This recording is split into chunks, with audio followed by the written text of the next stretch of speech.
I'm calling, I'm calling the Village of Cross Plains Plan Commission of November 6, 2023 to order. Roll call, please. Commissioner Johnson. Here. All right, Commissioner Francois, Here. Commissioner Brochus, Here. Trustee Brunner, Here. and Village President Langfeld. Here. Please stand for a pledge of allegiance. I pledge allegiance to the flag of the United States of America and to the republic for which it stands, one nation, under God, indivisible, with liberty and justice for all.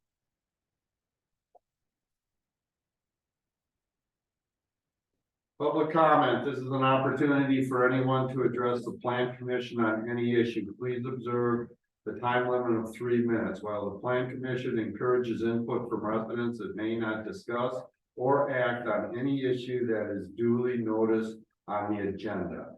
Is there anybody? Nobody online, and I didn't receive any email. Okay. General business. Approval of the minutes from the September 5th, 2023 Plan Commission meeting. Do I have a motion? I'll make the motion to approve the minutes. Do I have a second? I'll second. I have a motion and a second to approve the minutes. Any discussion?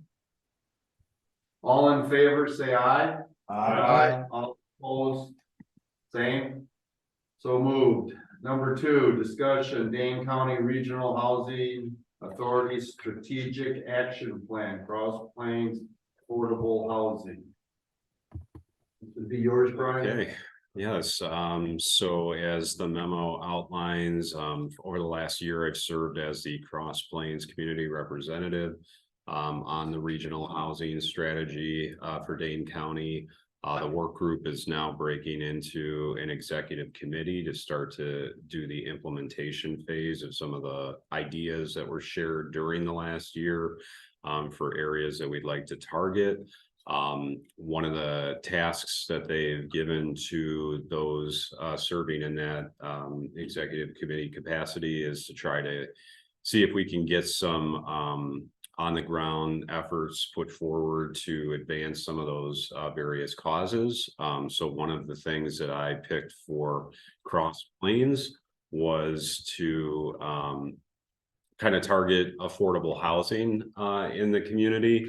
I put in a couple of slides from some of the different meetings that I've attended, just kind of highlighting and outlining some of the various cost increases and challenges facing Dane County and Cross Plains, in particular from the increases that we've seen globally since the pandemic began. Housing is getting increasingly expensive.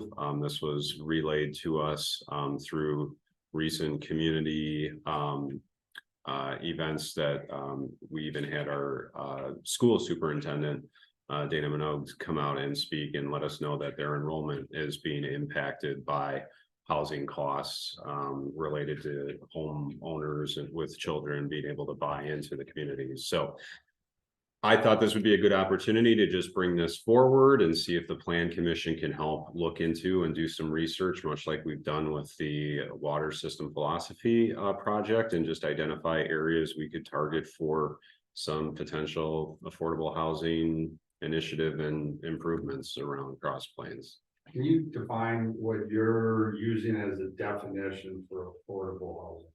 Well, right now, I don't know that they've had any specific parameters around what they are trying to accomplish, like increase in. I think they're trying to increase all housing in all brackets, but I think they're trying to get into how do they make it profitable for developers to build homes that are more of the starter homes or transitional homes for a little bit easier price points into the community for workers, things that they understand there is not an abundance of within the Dane County housing market at this time.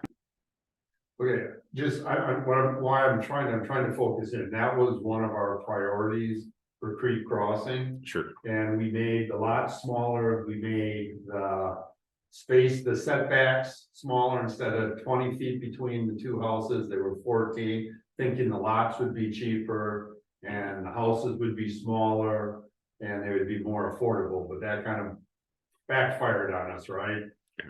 So is that what you're talking about, or are you talking about where we would go into section 8 or section 42 housing where it's subsidized by the government? What are we talking about when we talk about affordable housing? Yeah, again, we are just starting this. I think the goal is again to just increase housing supplies around Dane County. So it isn't specific to one type or another. I think some of the things that were targeted, at least through those attachments that I gave, was ideas for communities to start thinking about is maybe ways that you can target your zoning code to enhance or encourage higher density housing, to kind of encourage, a larger access point to many people of many different incomes.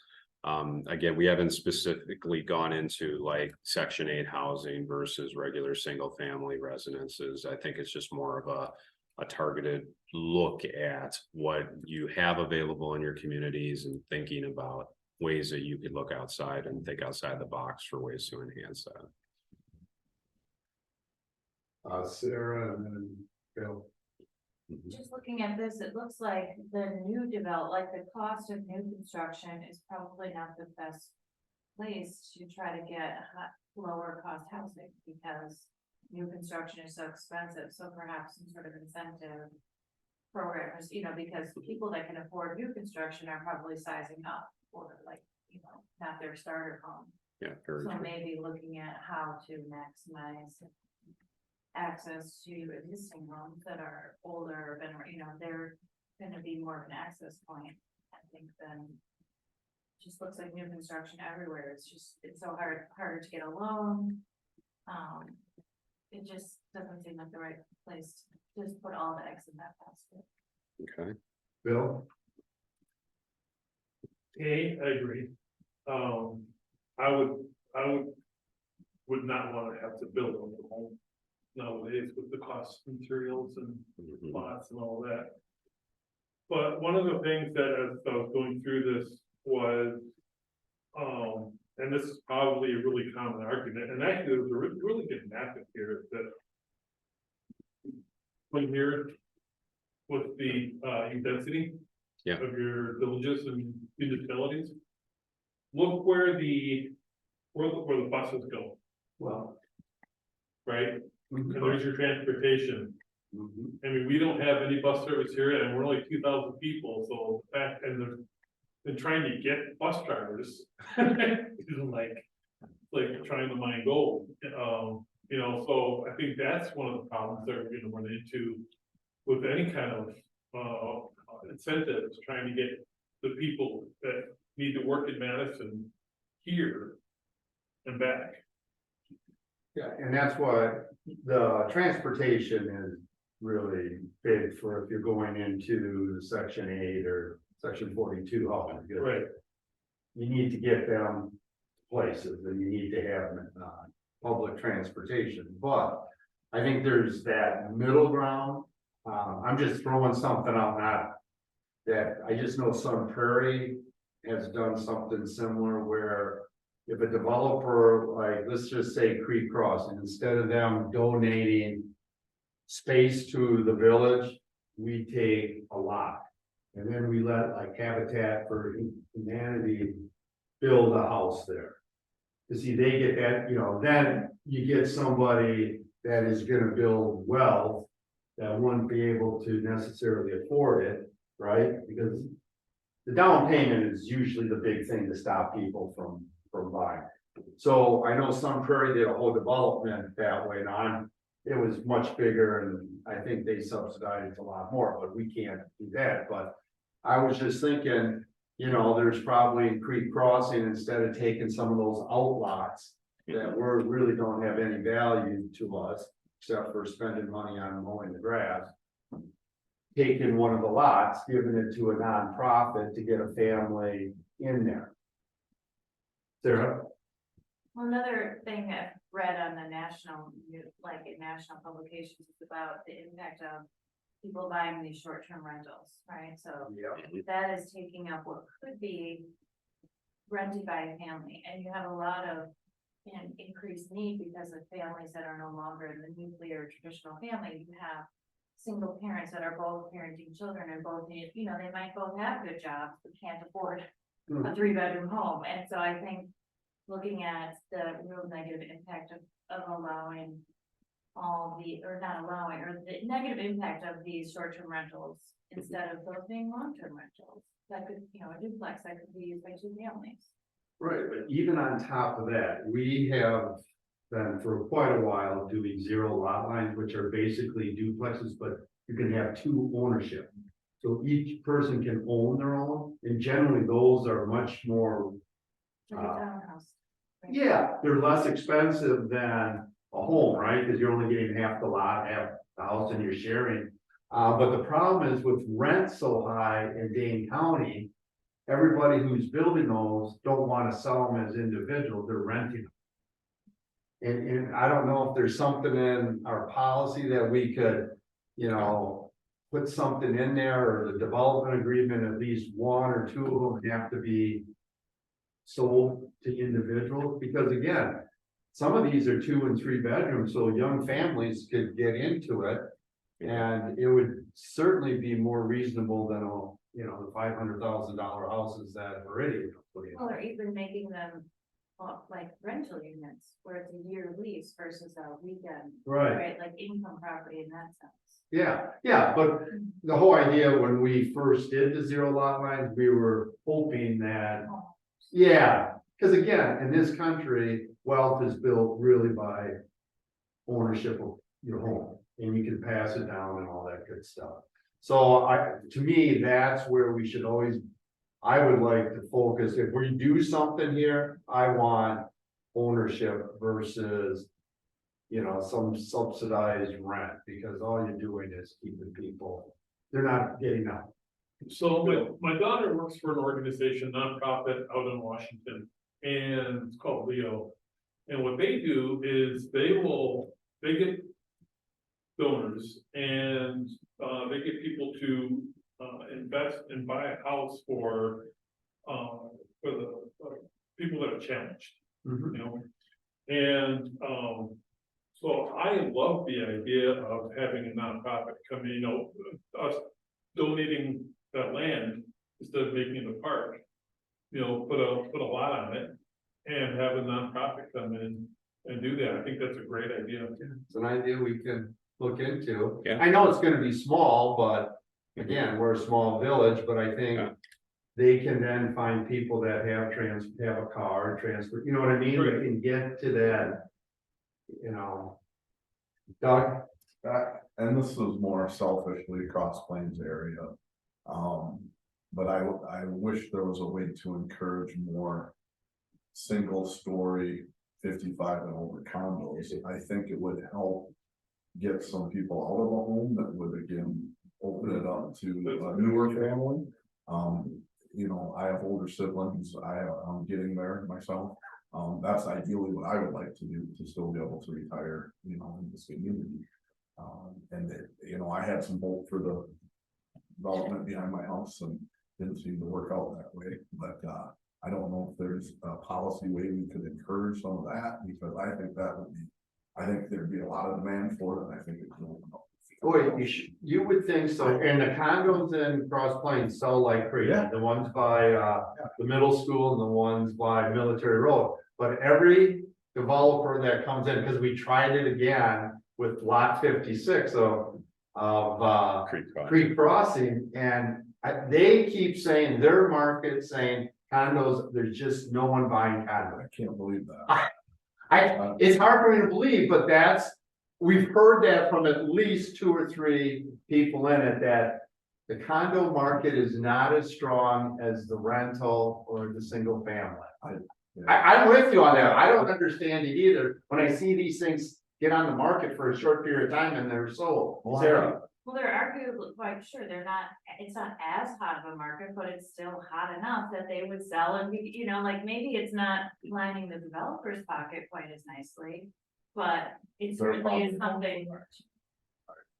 They, right. Well, because- we should put something down. I mean, that's certainly, again, a way where people can get into permanent homes cheaper than buying a house, and it also serves as an avenue for people to leave their house and put more on.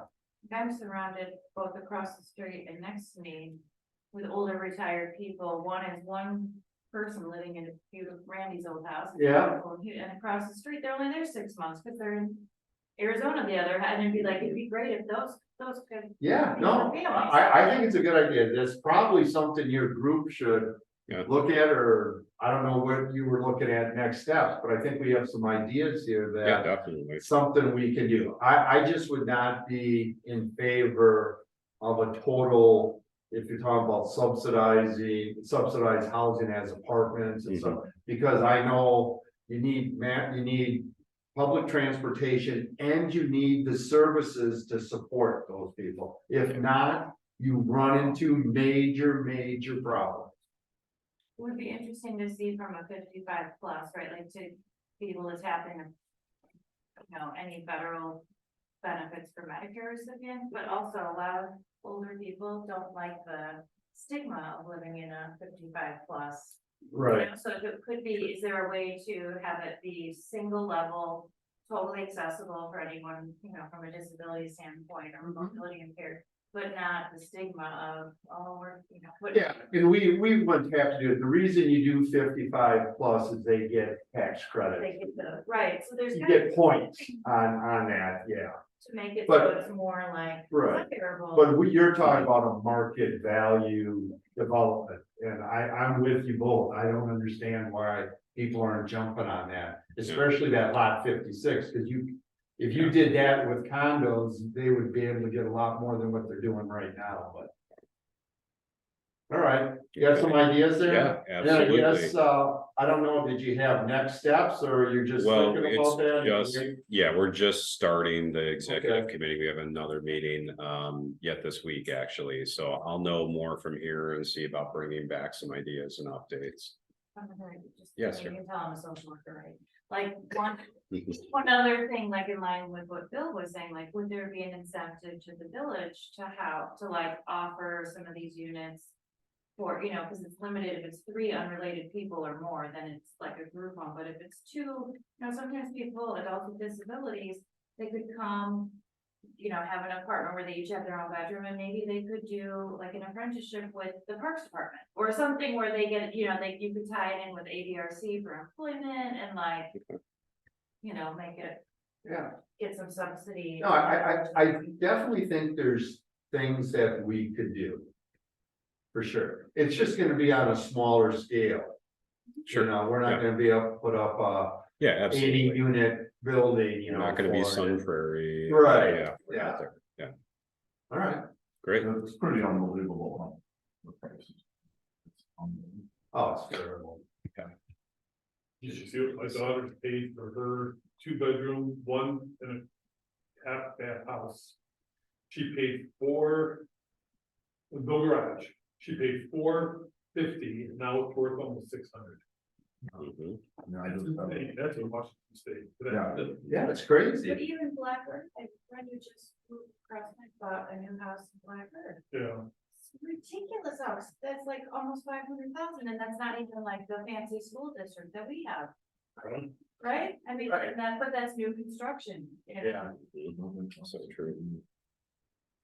All right, anything else you need, Brian? Nope, I got it. Thank you. Seth, did you wanna say anything on this? I have some concerns about 55 plus restrictions, but I don't think that's a detail we need to get into right now. Yeah, I don't think we're there yet. All right, we'll go on to number 3, discussion of village water system philosophy. You have the draft of the document that Brian put together, so tonight, we just want, a few more comments on it. We'll leave the recommendations to another meeting. Right now, we want to just take, as you can see, it's been changed quite a bit from the first document. So comments we'd be taken in, or what do you think, should be added, deleted? Sarah, and then Doug. Just made some notes. So page 5 of which is page 19 of the whole packet. Just so let's see what paragraph is that. It starts with some municipalities. Yep. I was just wanting some clarification. Some municipalities allow new private wells. However, the policies appear to be designed for unique at a smaller scale. Then it goes on to explain the city of Madison, private domestic wells are permissible. Then the next part of the sentence indicates something about retaining a well, not a new well. So there's some incongruity in that statement. Is the city of Madison making a comment about new wells or retaining old wells? Because those are totally two different issues. But it's both. What it is under circumstances, they'll let you put a well in with the understanding, and everybody that has a well also has to follow these regulations. They don't let you do it and then walk away. Right. And so if you already have one, the people the year before, if they got permission. Yeah. So it applies to all, the second part of that applies to all wells. Right, so I guess I would want that to be more clear. Oh, okay. What's required for the new versus what's required for an existing, because they're two different things. Some existing ones, of course, there's policies in place around abandonment and all that, but. Yeah. This. sentence- Okay, you just want that cleared up a little bit. Okay. Because then it goes on to the village were to adopt a similar policy, but as the parts above are not clear. Okay. Yeah. Similar in what ways? And I think Sonia was responsible for that section, wasn't she? Did she do that research? I don't remember off of the top of my head on this section. I'm sorry. That sounds familiar. I can look at clarifying the language. Okay. I thought that was yours that you brought to the table. Thank you, Sonia. I just had some other concerns. Well, go ahead. The village capital. Practical hurdles, not the physical higher elevations, but it's the economics. Yes, this is true. Basically, reading through all of this, it doesn't feel like this is being put together necessarily for the benefit of the village, but it's trying, like, for example, the next page, which is page 21 of the packet, the current village to comply with DNR and PSC requirements. Services can't be this particular way, right? So the DNR and the PSC have created these requirements for a reason, and it feels very much like we're trying to get around those requirements in order to give a developer what they want. Like, I don't care about the developer, I care about the village and I care about the environment, and it looks like the environmental impact hasn't been looked at since 2018. The impact on natural habitats that are affected by development in these areas, and also all this talk about high density just to make it work for what? Like, I also want to know if maybe in the next meeting or between meetings, like, I know this board has looked at the provisions for building on a hilltop, and I know that's already been looked at, but I'd like to read how that was also circumvented, like our whole village policy about preserving the natural landscape and the hilltops. I think that the environmental impact study from 2018, at this point, a lot has changed in 5 years. That was probably, who knows if that was before the 2018 flood or not. I'd like to see a renewed environmental impact study. I think I agree that I think we should look at the hilltops, because we're talking about hilltops here. Yeah. Right, because we're at high elevation, but I just for your first, we're not doing this for a particular developer, and that's why my comments will be to take Sundance, any reference to Sundance. We're looking at, for us to continue to grow, which clearly we need to do, not only from the population, the housing crisis we just talked about, but also to maintain services, we have to grow. Where we're starting to run out of spaces in the valley. So the logical would be to go on to the top, but I agree, we need to look at what our ordinances are for hilltops and stuff. And I don't know if they've been modified or not, to be honest with you, that was a long time ago we pushed that through. But this is to look at logical places for us to go, and you weren't on this committee, but that up off of Brewery, you could have almost 400 houses up there. And I think the environmental impact for humans and non-humans is something that is worth reconsidering, putting 400 dwelling units up there. Well, So but where are you gonna put them? that's not the, Well, sure, it's the but like, question. whether you put them at 400, like, let's just let the whole village flood and ruin the environment. And we'll worry later about where to. put Well, I them. don't think we There are, are other ways, you can't say that the Sundance development is the only possible way. first of all, Sundance has nothing, But Sundance, it's- I know it is. Yeah. I know it is, and I had my first comments to remove it because everybody's gonna focus on that. That's not a PI, we're gonna run into the same problem.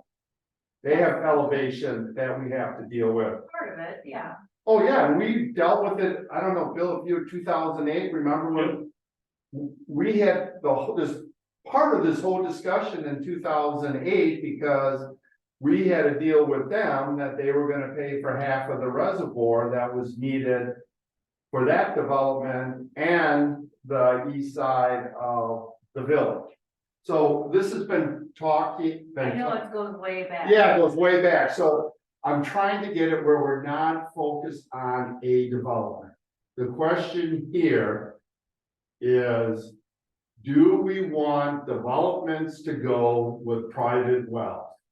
I think the environmental impact has something to do with that decision making.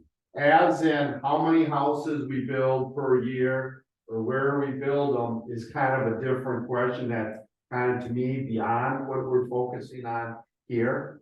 Yeah, and You the know- cost that this document suggests is that putting them on the hilltop is so expensive that you really just have to do private wells. So in that. Or the developer has to pay more. Or there's, in the part here, and like I say, it's not in here, but I've been doing some research, because if you look at in here on how to pay it, where the village can pay it, but then we gotta wait for houses and Yeah, that and you got timeline. There's something that I've been seeing articles, I think the forest is doing it, and there's a village up north, they're using a TIF district to do the infrastructure. So then you're not taking funds away from the village in debt. You're using the increase in taxes that these houses would be doing to pay for the infrastructure. And I wouldn't say 100%, but it's enough. right, and the other reason you want to stay away from Sundance in this, because the development that they proposed was for single wells, which limit them on what they can do. If you have municipal water and fire hydrants, you can have higher density than what they did. And we should always be pushing for higher density for the reasons you speak.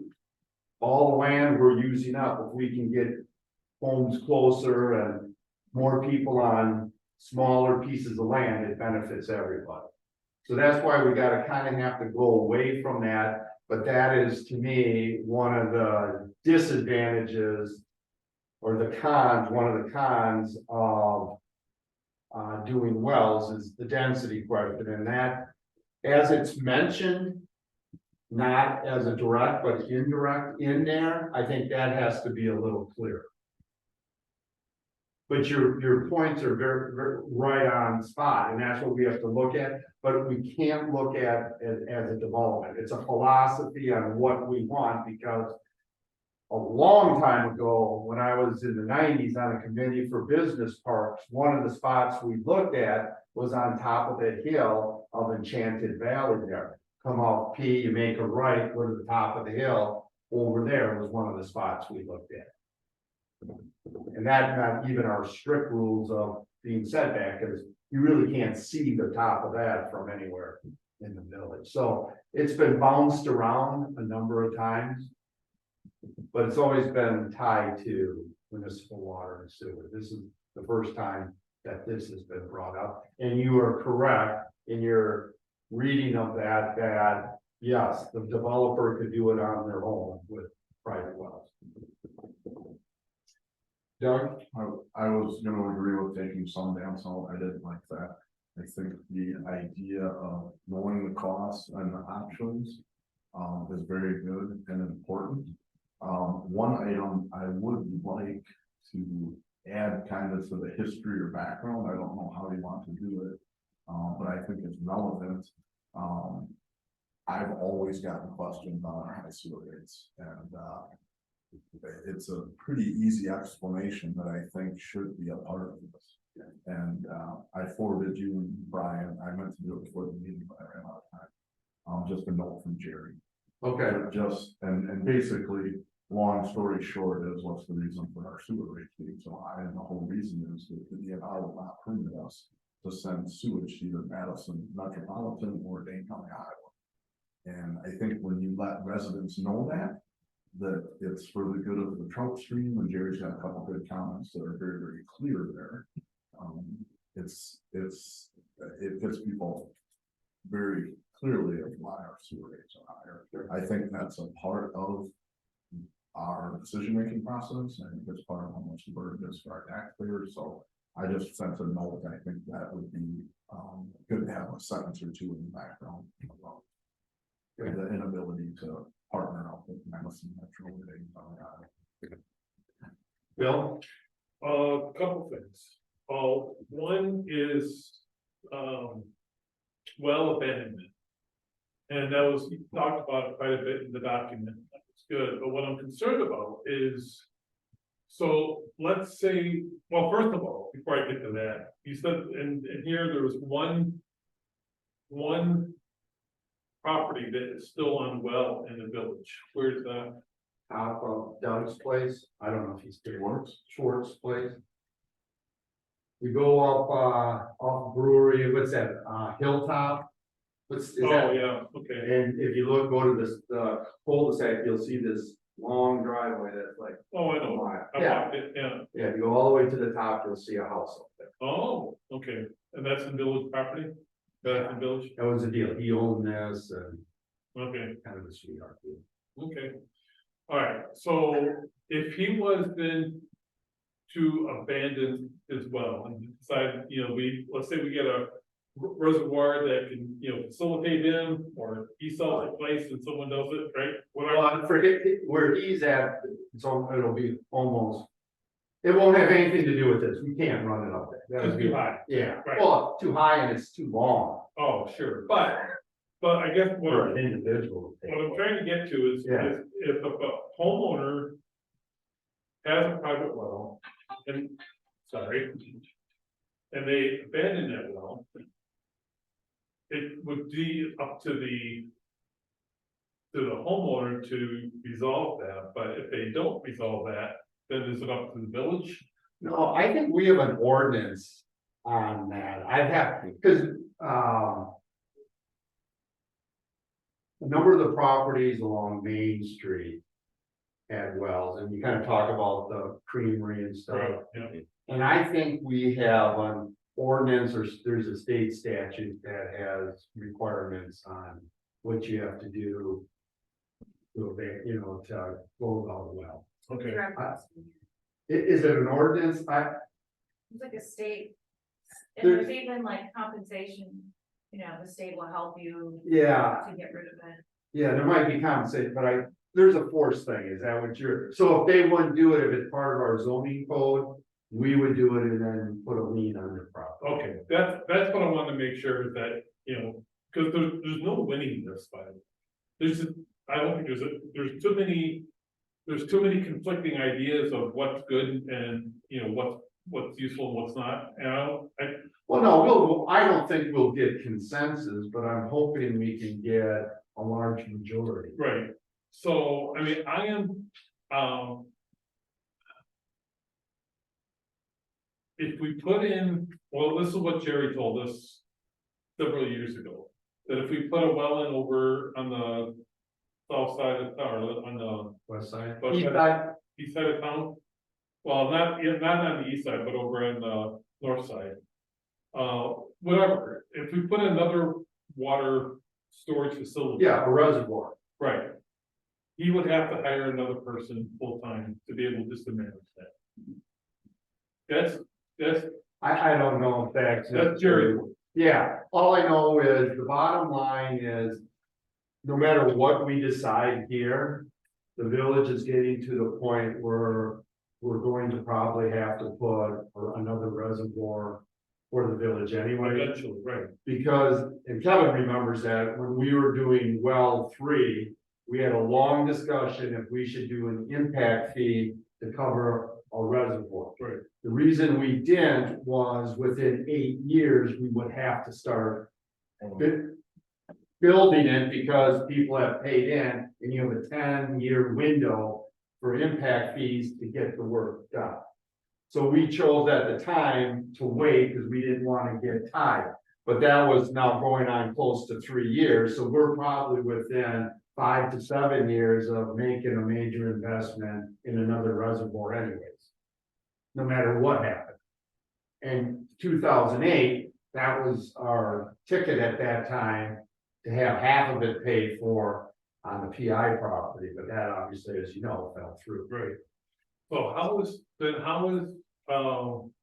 are we with tip, is tip one's done, right? Tip 1, 2 are all done. And, right, so the only one open is 3. 3, and the last word is, we should be, all that will be paid in 2028. Okay, But we could close it earlier if we're willing to make a deal with, what's the assisted living? Meadow. Northwest. No, out on KP, what's the? Milestone. oh, Milestone, thank you. Cause they're in the TIF, but instead of taking money, they end up getting the money that they would be paying in taxes, so that runs to 2037. okay, So I think we owe them around the $220,000, but in 2028, we'd have enough we have a plus in the TIF that we could pay them off. okay, But I think we could make a deal to pay them sooner. But anyways, that's where we're sitting at. well, that's good, I mean, so as long as we've got And that has been very profitable, extremely profitable. tip 3, Yeah, good, yeah, I think we're up 13 to 14 million dollars. wow, Yeah, it's substantial, and that's kind of why I want to close it, because then we get the tax revenue, which we could really use. but it sucked for a while, Yes, it did. It did. Well, anytime you put infrastructure, right, you know, it takes longer for the payback, right? Because the new sewer lines, the new water, the new road isn't paying any taxes into it. But Right. we got fortunate that the bank, Walgreens and Quick Trip didn't want anything, so all their money's going into it. so I think if we can get a reservoir up to an area which is gonna be zone 2 or zone 3, I don't know if that would be zone 3 things difficult, but maybe, then, then I would say, if we can get water up there at a pressure range, right?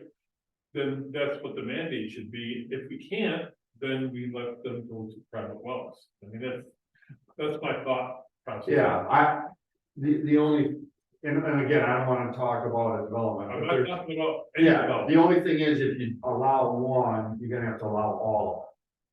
Cause there's no way you're gonna jump, development. And everybody's gonna want the same thing because it's cheaper.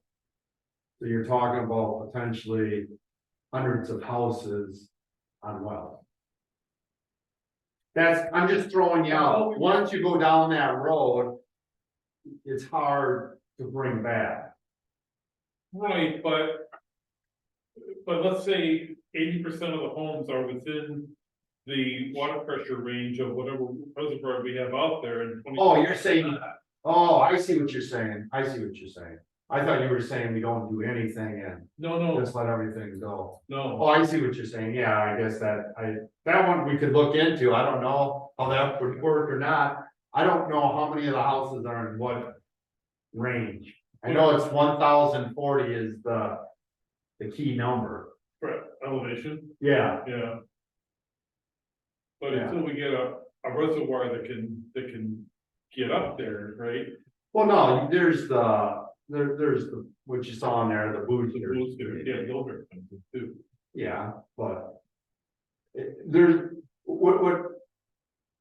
If you remember 5-6 years ago, we were told impossible, no option.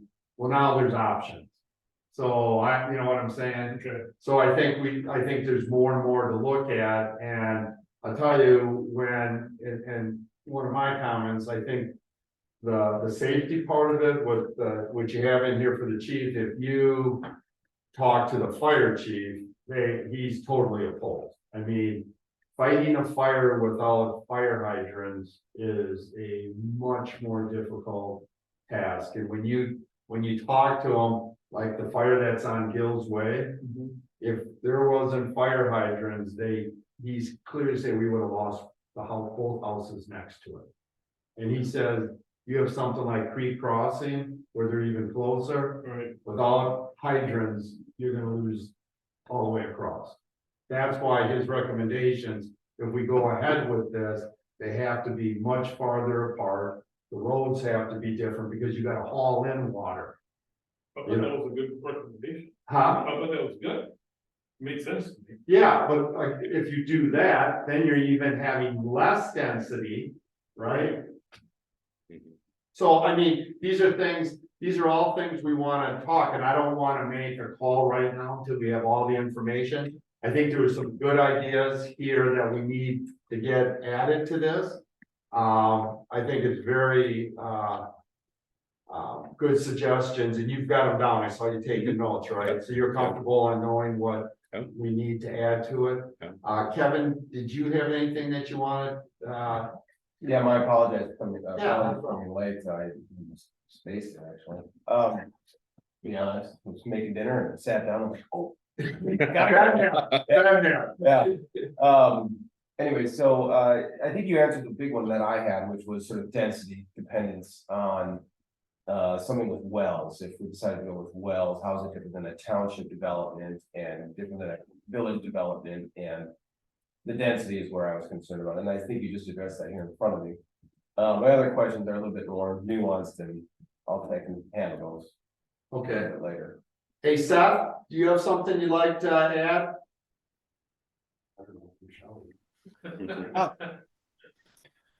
I'm in general, I still have a lot of concerns about private wells allowed anywhere in the village as a new philosophy. If it doesn't make sense because it's too expensive, then it doesn't seem to make sense for why are we developing in that fashion.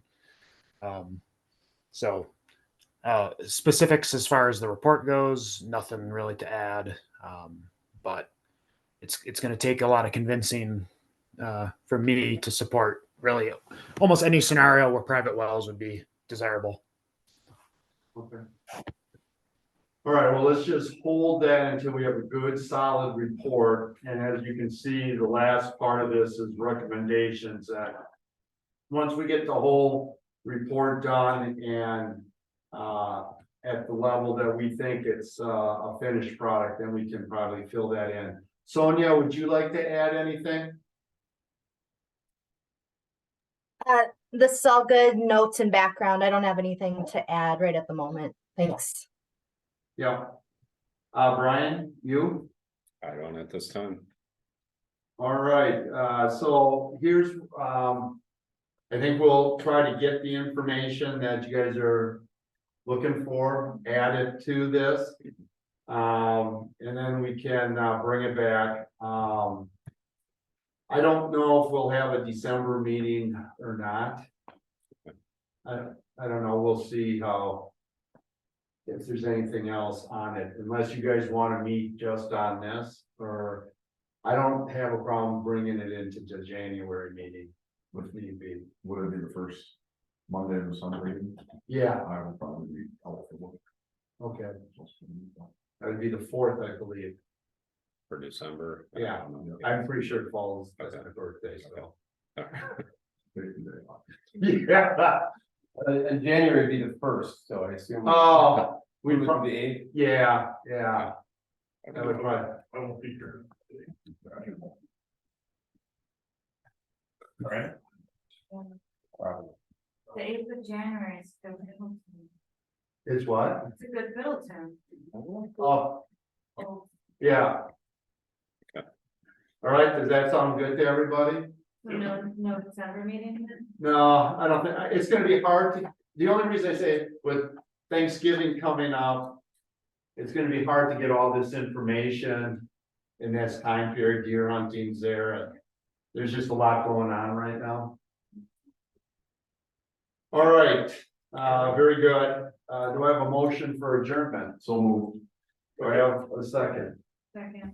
All right, I have a motion and a second. Any discussion? All in favor, say aye. Aye. Aye. Thank you, Seth.